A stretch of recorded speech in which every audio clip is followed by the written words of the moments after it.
Hello, and welcome back to our channel and part 2 of our road trip to Gaspésie. After our overnight stay at Rivière-du-Loup, we're gonna head towards our destination, but we're going to take a stop at the beautiful Parc National Nelduik in Rimouski. This is really a great spot for the people who love hiking.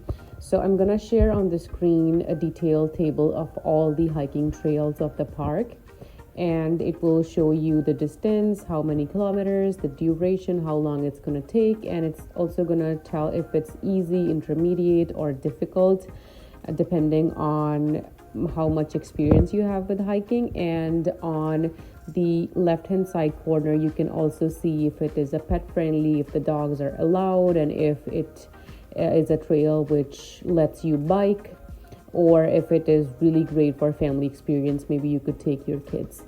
We decided to, since I had my parents along with us, we decided to take the Le Pic Champlain, which is also a dog friendly trail. It's total 6 kilometers and the duration is 2 hours.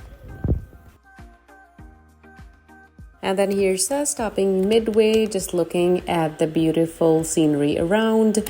It was a bit of a foggy day, so the views could have been more beautiful had it been a more sunny day. And then finally we reached at the lookout point, which was beautiful, amazing, worth it, but it was definitely more beautiful the last time we came. I'm gonna share some pictures from the last time. And this is definitely a very family-friendly hike. If you want to come with your parents, with your kids, it is an intermediate hike.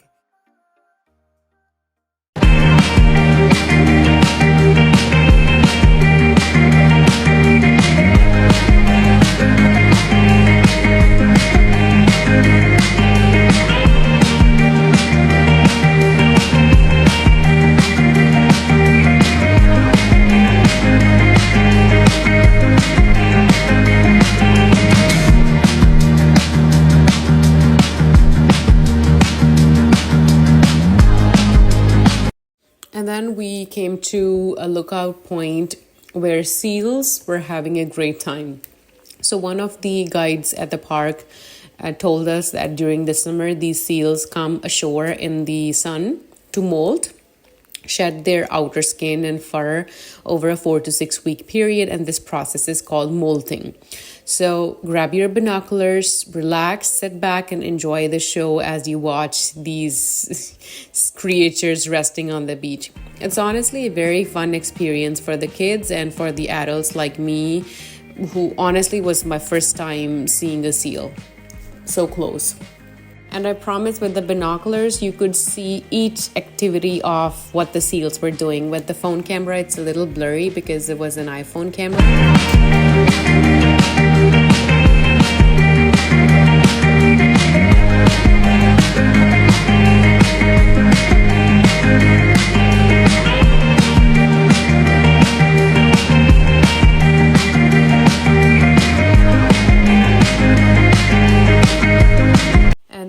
Came to our next location, which had 3 sites all in one place. The first one, as you can see, the Empress of Ireland Museum, which unfortunately we didn't have the time to go to, and then the lighthouse station and the Onandaga Submarine. So when we were in Rivière-du-Loup, one of the locals had given us a brief history of the Empress of the Ireland. So the name Empress of Ireland is the name of a ship which was built in 1906, and for 8 years this ship transported thousands of travelers, workers and immigrants between the cities of Quebec and Liverpool, before, of course, a tragic end of the shore of Point au Père on the night of the 29th of May 1914. It was a terrible accident. It sank in 14 minutes, and it is until the day the greatest maritime tragedy in the Canadian history. So 50 years later, the wreck is located and protected as cultural property.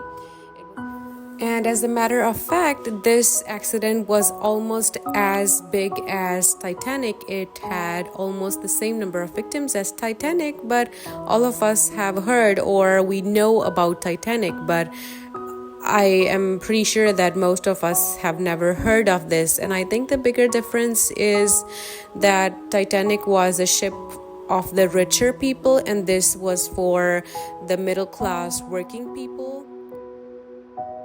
And then we came to see the Onandaga Submarine. This is Canada's first publicly accessible submarine. And you are allowed to go inside the submarine. You have to buy a ticket. And once you go inside, you would be able to see what life was like for the 70 men who were on this submarine in North Atlantic for several years. And this is also a great activity for the kids. There are some games available for the young ones to play if you buy the ticket to go inside the submarine.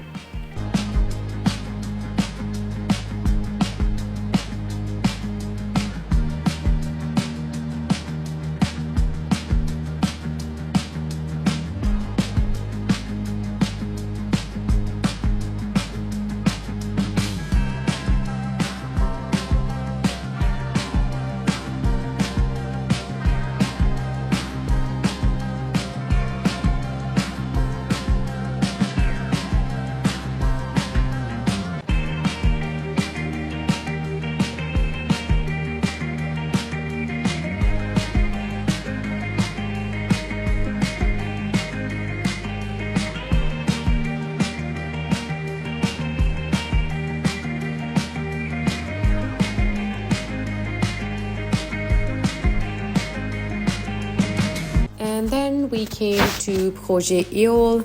Proegol is one of the largest projects which was launched by Hydro-Quebec back in 1984. So this is a project which has the largest vertical axis wind power plant ever built, not just in Canada but the whole world.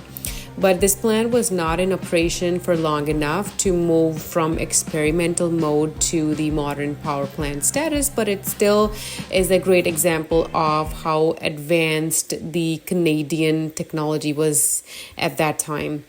It is especially a great place to visit for the people who are more into scientific things, and also for the kids, of course.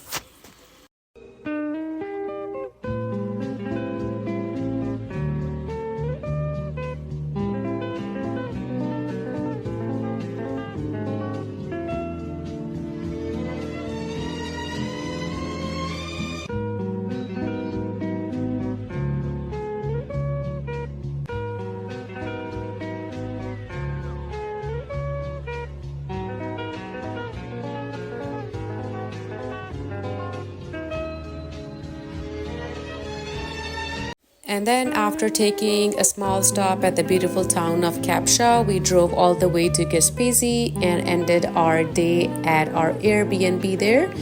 And that is it for our day 2 and part 2. Please don't forget to comment, like, and subscribe for part 3.